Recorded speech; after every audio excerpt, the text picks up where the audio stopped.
Dans l'assemblée des saints, assoiffé je me tiens, que ton onction descende sur moi.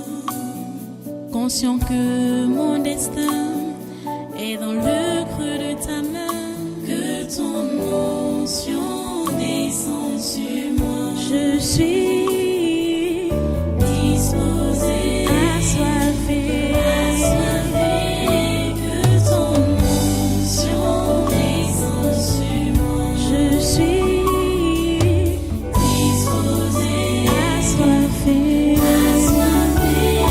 que ton onction descende sur moi.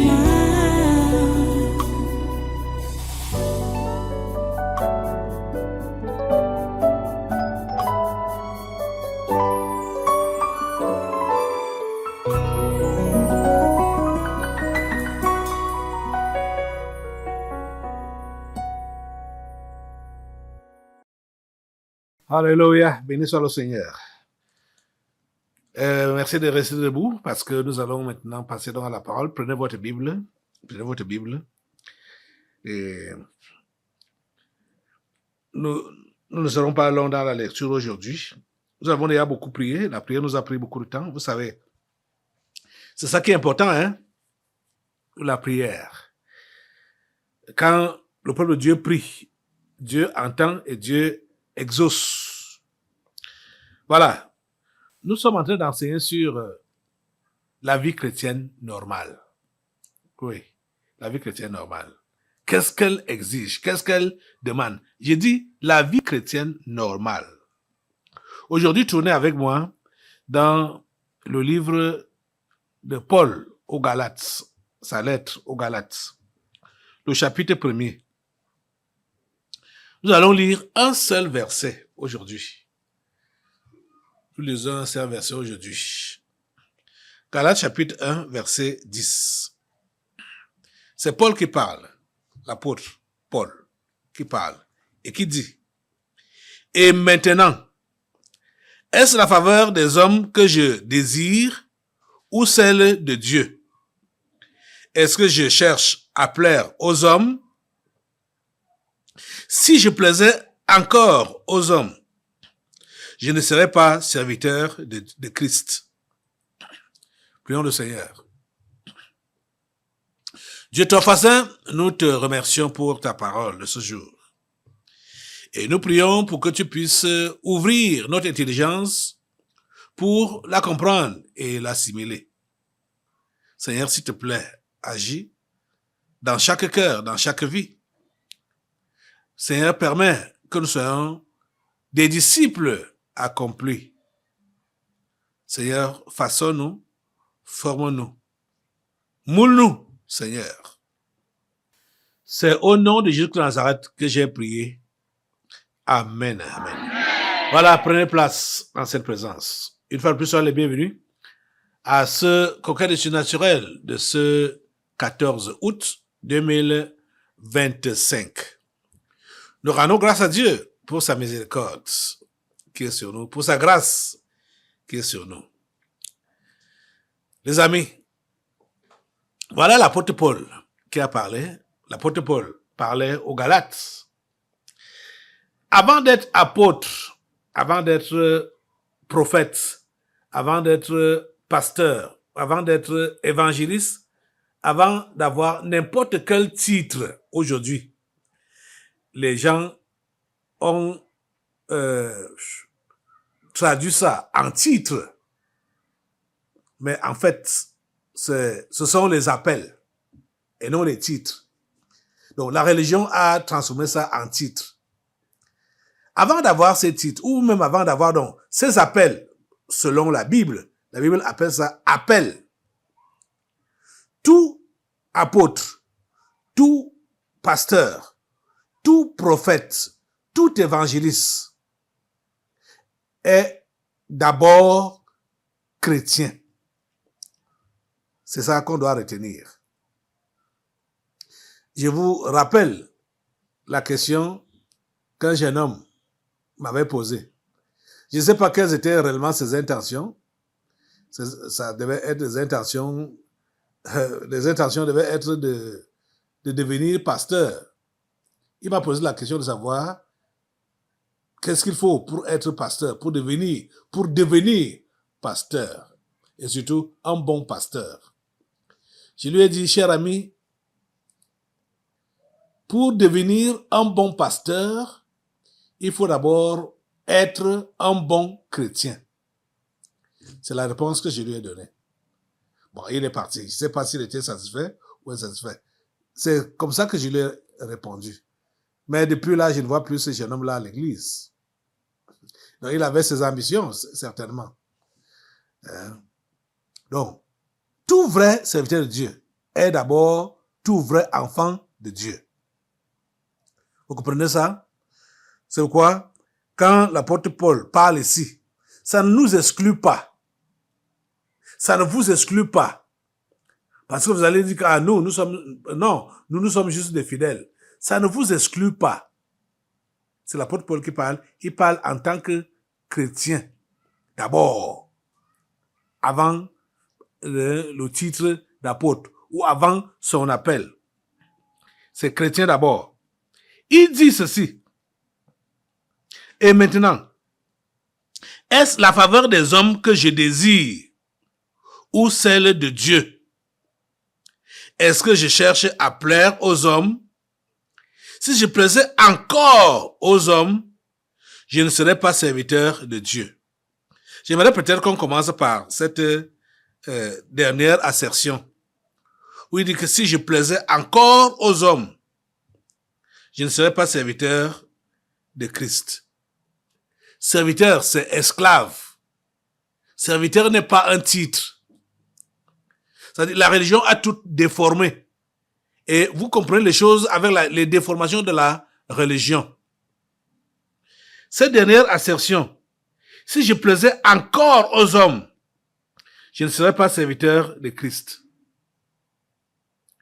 On comprend que quand on n'a pas encore cru, on ne s'est pas encore converti véritablement, on cherche seulement les faveurs des hommes.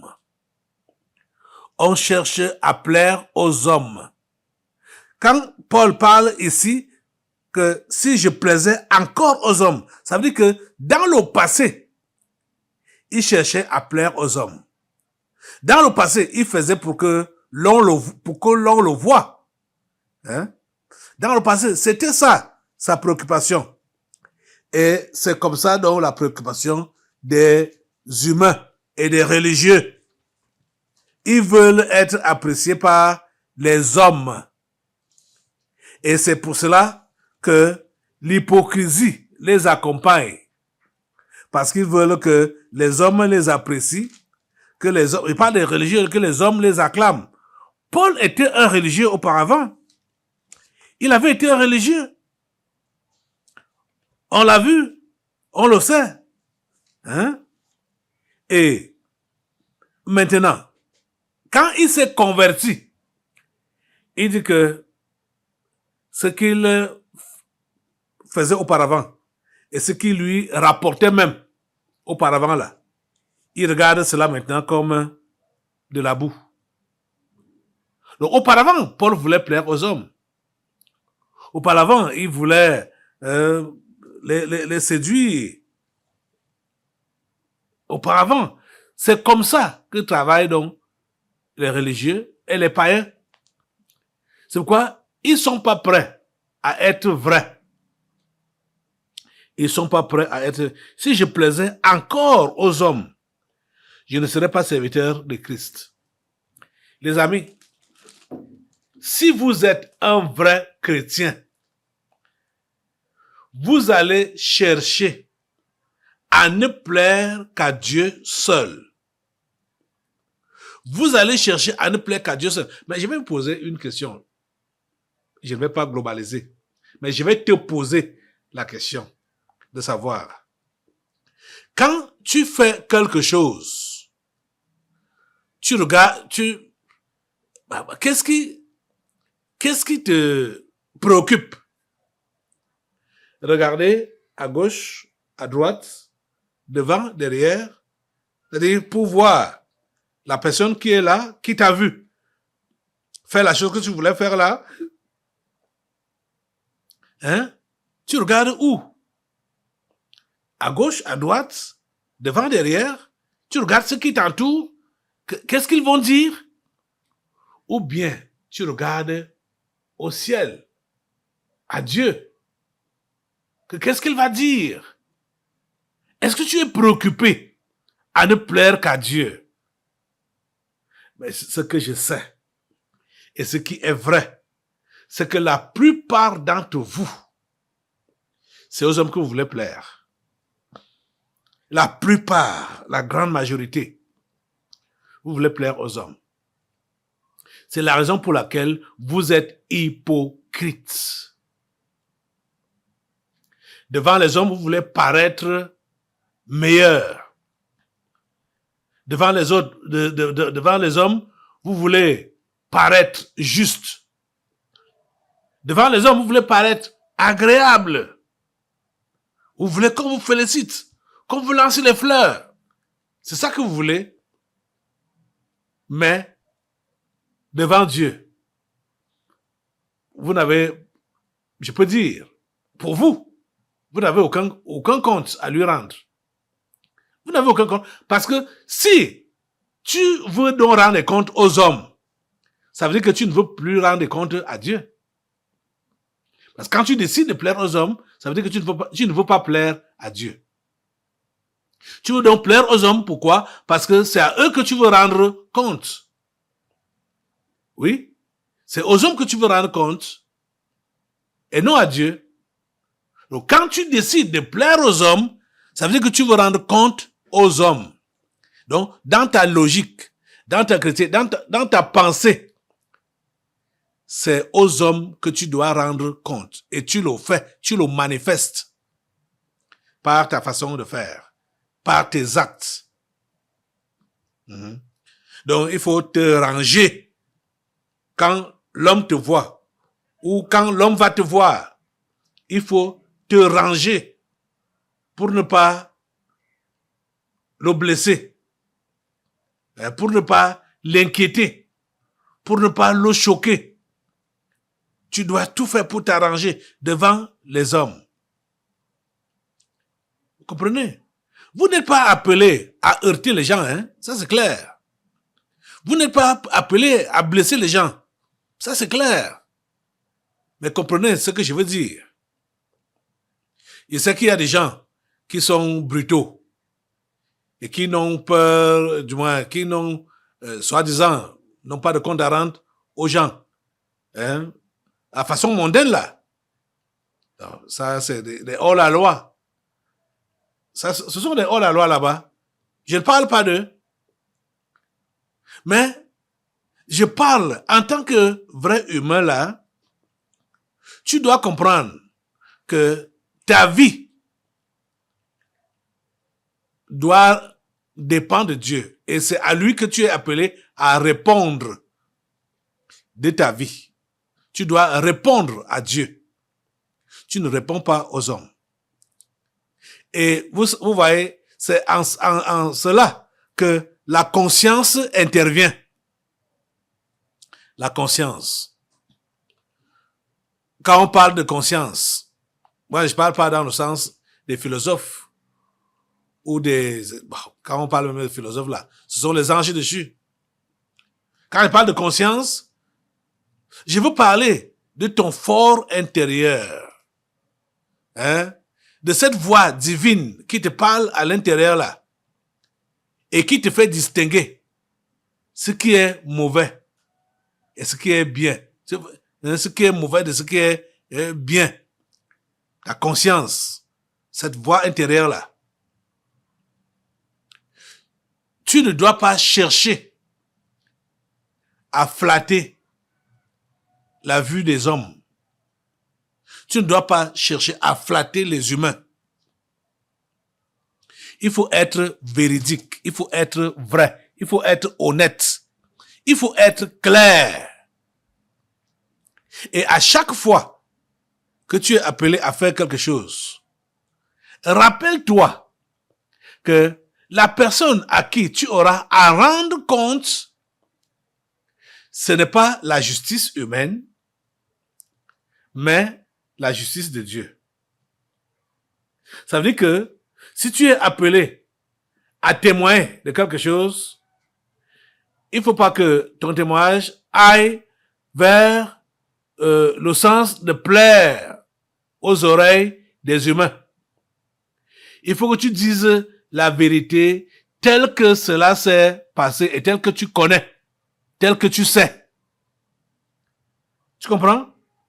C'est ça. Sachant que celui qui est invisible t'a vu et t'a entendu. C'est Dieu. C'est Dieu. Il voit au milieu de l'obscurité profonde. Il entend au milieu des grands vacarmes. Hein? Il entend au milieu des grands bruits. Il entend clairement, distingue clairement le son de la voix de chacun, les expressions, les mots. Hein? Toutes les langues, il les maîtrise. Déjà même c'est lui qui les a fait. Ouais? Donc vous ne pouvez rien lui cacher. Et vous savez, ce qui sort de la bouche, c'est d'abord les intentions du cœur. Et Dieu ne va pas se contenter de ce qui est sorti de ta bouche. Il faut que tu le saches. Dieu lit d'abord dans ton cœur. Les intentions profondes de ton cœur, là, c'est ce qui compte pour lui. Au niveau de la bouche, tu peux balbutier et peut-être faire des erreurs selon les hommes. Mais ton cœur, là, c'est ça que Dieu lui lit. Vous allez voir que, par exemple, je vais vous prendre un exemple dans la Bible. Le roi David était content que l'arche de Dieu a quitté la main de ses ennemis pour rentrer dans sa ville, dans sa capitale. Le roi David, il a attaché un pain sur les reins, il a commencé à danser, à sauter. Cela a choqué sa femme qui était la fille de Saül. Sa femme c'était même sa première femme. Et il avait marié à un très grand prix. Cette femme-là s'est moquée de David. Mais regarde comment tu t'es déshonoré devant tes servantes et serviteurs. Regarde, tu t'es déshabillé.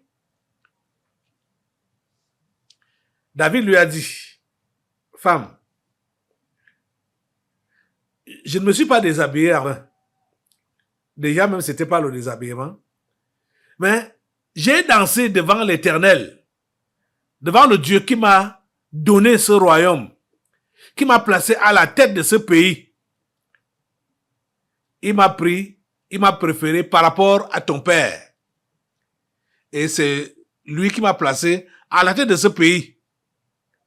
C'est devant lui que j'ai dansé. Parce que sa femme lui disait que, regarde, tu t'es humilié. Donc même tes servantes et serviteurs là ne vont plus te respecter. Il leur a dit que ce n'est pas devant les hommes que j'ai dansé. Ça, ce sont des exemples pour vous montrer que nous ne devons pas plaire aux hommes. Nous devons plaire à Dieu. Il a dit, ce n'est pas devant les hommes que j'ai dansé. C'est devant l'Éternel Dieu. C'est devant mon Dieu que j'ai dansé. Même comme je me suis, selon tes termes, rabaissé, ça ne va pas permettre, je dis ça avec mes termes, cela ne va pas permettre que mes servantes et mes serviteurs ne puissent me respecter. Et c'est ce qui était vrai, parce que David a été respecté jusqu'à sa mort, par ses servantes et ses serviteurs. Vous voyez ça? David a compris ça. Mais pour Michal, un roi ne doit pas danser comme ça. Un roi ne doit pas faire comme ça devant ses subalternes, devant ses sujets. Un roi ne doit pas faire ça. Non. un grand roi. Non, non, non, non. Celui qui a gagné des combats. Non, non, non, ne fais pas ça. Hein? Devant des mortels. Non, non. Ça te rabaisse. Ça va te rabaisser. Tu es un grand roi. David a dit non. Je ne suis pas un grand roi. Je suis serviteur de l'Éternel. C'est devant lui que j'ai dansé.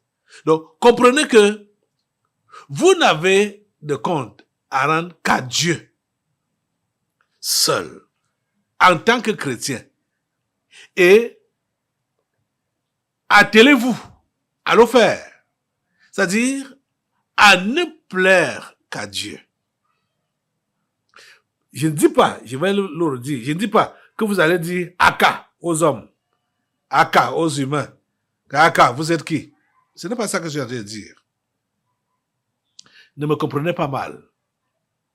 Déjà même, quand tu es un vrai chrétien, nous sommes en train de parler de la vie chrétienne normale. Tu ne peux pas tenir ce genre de langage-là. Hein? Ce sont des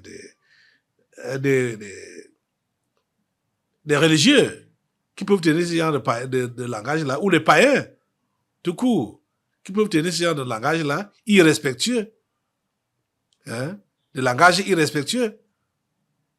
Mais le chrétien doit être poli.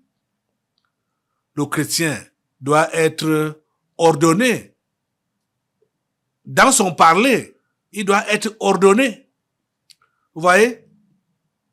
Mais quand il s'agit de défendre les intérêts de Dieu, les intérêts de Dieu passent avant ceux des hommes. Je vais vous donner un autre exemple. Les apôtres,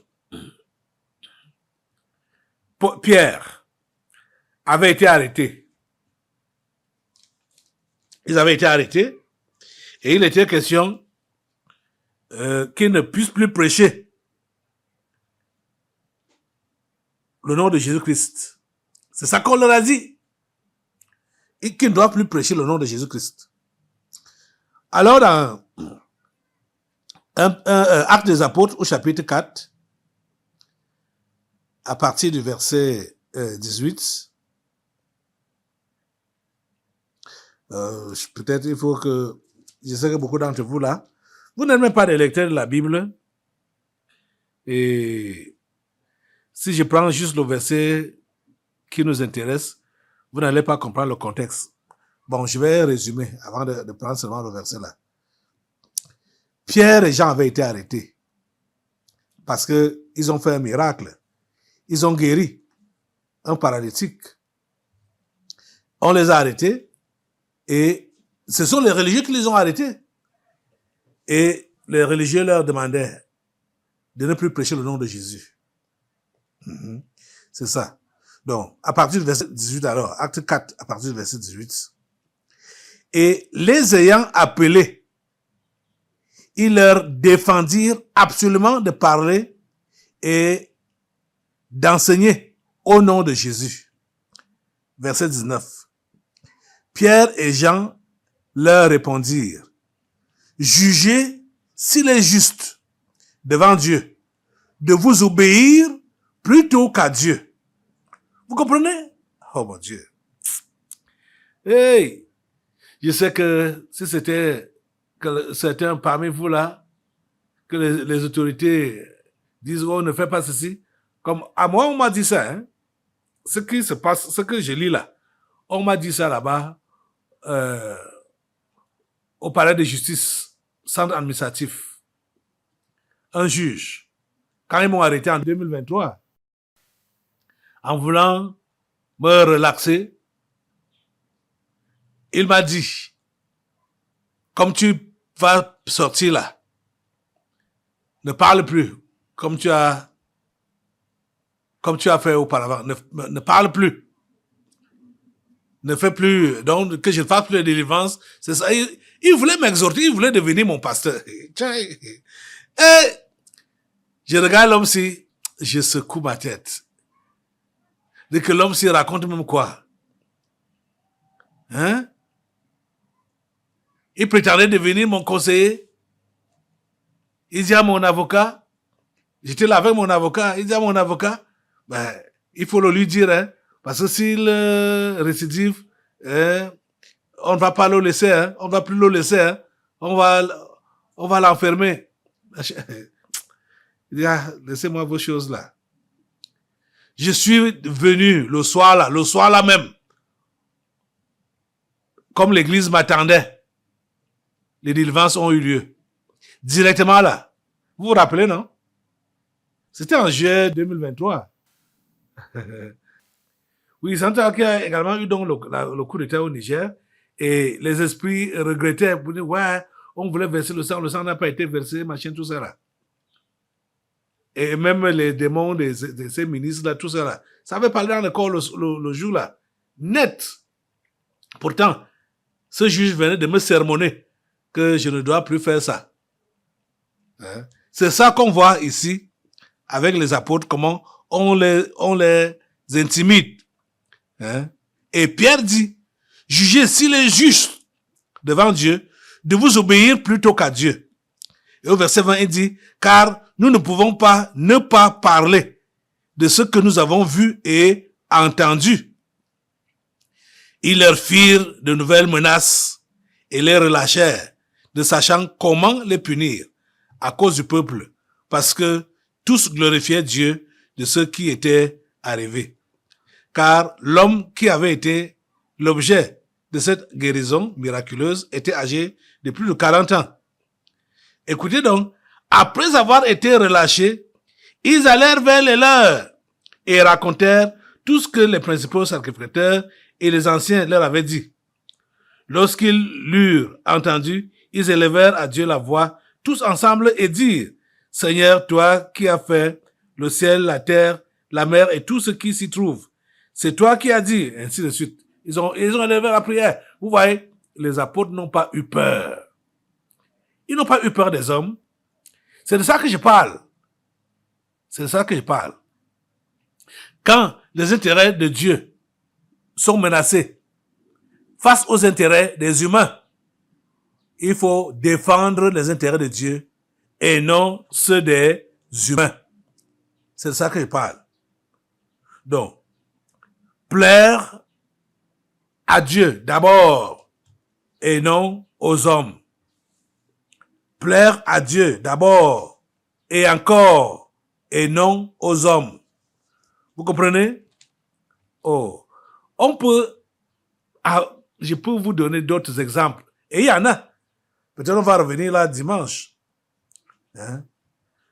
Quand Paul dit, si je plaisais encore aux hommes, je ne serais pas serviteur de Christ. Écoute, je vais conclure en vous rappelant que Paul, quand il parle plaire encore, ça veut dire qu'il était d'abord religieux. Et quand il était religieux, il plaisait aux hommes. Le religieux cherche à plaire aux hommes. Qui es-tu, toi qui m'écoutes? Chrétien véritable ou bien religieux? La religion ne sauve personne. C'est la chrétienté véritable qui sauve. Et quand on est chrétien, on défend les intérêts de Dieu. Même si le couteau est sur notre gorge, on défend les intérêts de Dieu. Bec et ongles. On les défend. Comprenez? Est-ce la faveur des hommes que je désire ou celle de Dieu?